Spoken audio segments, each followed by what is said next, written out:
दोस्तों, चाणक्य नीति के 7वें अध्याय में आचार्य चाणक्य कहते हैं कि बुद्धिमान व्यक्ति कभी भी अपने धन के नाश, मन के संपत्ति, पत्नी के चरित्र, नीच व्यक्ति के कटु वचन और अपने अपमान की बातें दूसरों से साझा नहीं करते।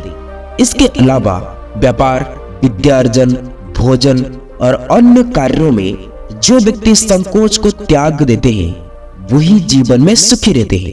चाणक्य ने यह भी कहते हैं कि 3 चीजें जैसे कि अपनी पत्नी, भोजन और धन में संतोष करना चाहिए, लेकिन विद्या, तप और दान में कभी भी संतोष नहीं करना चाहिए।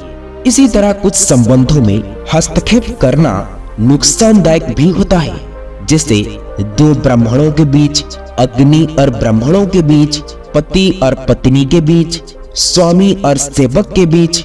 इसके अलावा कुछ विशेष वर्गों को भी पैर से नहीं छूना चाहिए, जैसे अग्नि, गुरु, ब्राह्मण, गोमाता, कुंवारी कन्या, वृद्धजन और छोटे बालक। सुरक्षा को लेकर के चाणक्य ने सावधानी बरतने की सलाह भी देते हैं, जैसे कि बैलगाड़ी से 5 हाथ दूर रहना चाहिए, घोड़े से 10 हाथ की दूरी रखनी चाहिए, हाथी से 1000 हाथ दूर रहना ही उचित है। इसके अलावा विभिन्न प्राणियों को नियंत्रित करने के लिए अलग अलग उपाय भी बताए हैं, जैसे कि हाथी को अंकुश से, घोड़े को चाबुक से, सिंग वाले बैल को डंडे से और दुष्ट व्यक्ति को वश में करने के लिए तलवार भी उठानी उचित मानी गई है। आचार्य चाणक्य कहते हैं कि भोजन से ब्राह्मण संतुष्ट होते हैं, मोर बादलों की गर्जना से आनंदित होते हैं, सज्जन व्यक्ति दूसरों की समृद्धि देखकर प्रसन्न होते हैं। शत्रु को परास्त करने की नीति। चाणक्य बताते हैं कि अपने शत्रु को उसकी स्थिति के अनुसार नियंत्रित करना चाहिए।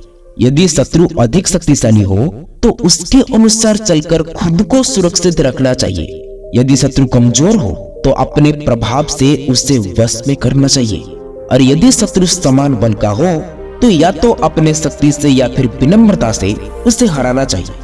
शक्ति का स्रोत, राजा की शक्ति उसके बाहुबल में होता है, ब्राह्मण की शक्ति उसके ब्रह्म ज्ञान में होती है। अत्यधिक सरलता नुकसानदायक हो सकता है। दोस्तों, आचार्य चाणक्य ने यह भी बताते हैं कि संसार में अत्यंत सरल और सीधा होना उचित नहीं है। उदाहरण के लिए आप वन में जाकर देखो, सीधे वृक्ष पहले ही काट दिए जाते हैं, जबकि टेढ़े मेढ़े पेड़ हमेशा खड़े रहते हैं। अर्थात बहुत अधिक सरल आपको मुसीबत में डाल सकती है। धन का सही उपयोग। हंस वही रहते हैं जहां जल होता है, इसी तरह धन को सही तरीके से खर्च या निवेश करते रहना ही उसकी रक्षा है। जैसे तालाब में पानी का बहते रहना आवश्यक है, वैसे ही धन का सही उपयोग करना भी जरूरी है। धन और समाज का संबंध। संसार में जिसके पास धन होता है उसी के मित्र अधिक होते हैं, और उसी का रिश्तेदार और परिवारजन सम्मान देते हैं, और उन्हीं को ही श्रेष्ठ पुरुष माना जाता है।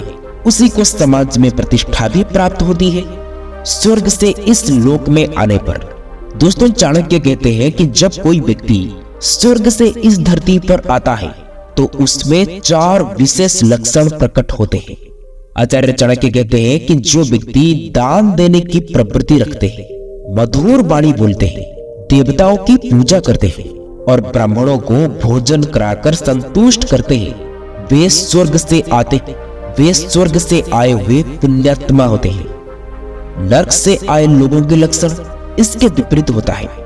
जिन लोगों में ये बुरी आदतें होती है वे नरक से आए हुए माने जाते हैं।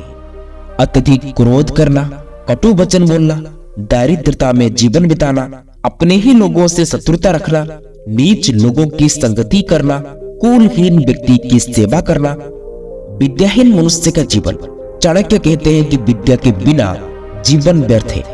जिस प्रकार कुत्ते की पूंछ ना तो उसके गुप्त अंगों को ढक सकता है और ना ही मच्छरों को दूर भगा सकता है, वैसे ही विद्याहीन व्यक्ति समाज में सम्मान प्राप्त नहीं कर सकता।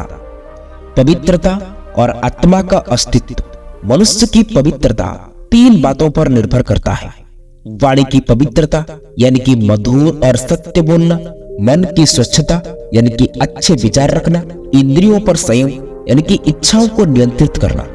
जिस प्रकार फूल में गंध, तिलों में तेल, लकड़ी में अग्नि, दूध में घी और गन्ने में मिठास अदृश्य रूप से विद्यमान रहते हैं, उसी प्रकार मनुष्य के शरीर में आत्मा अदृश्य रूप से निवास करती है।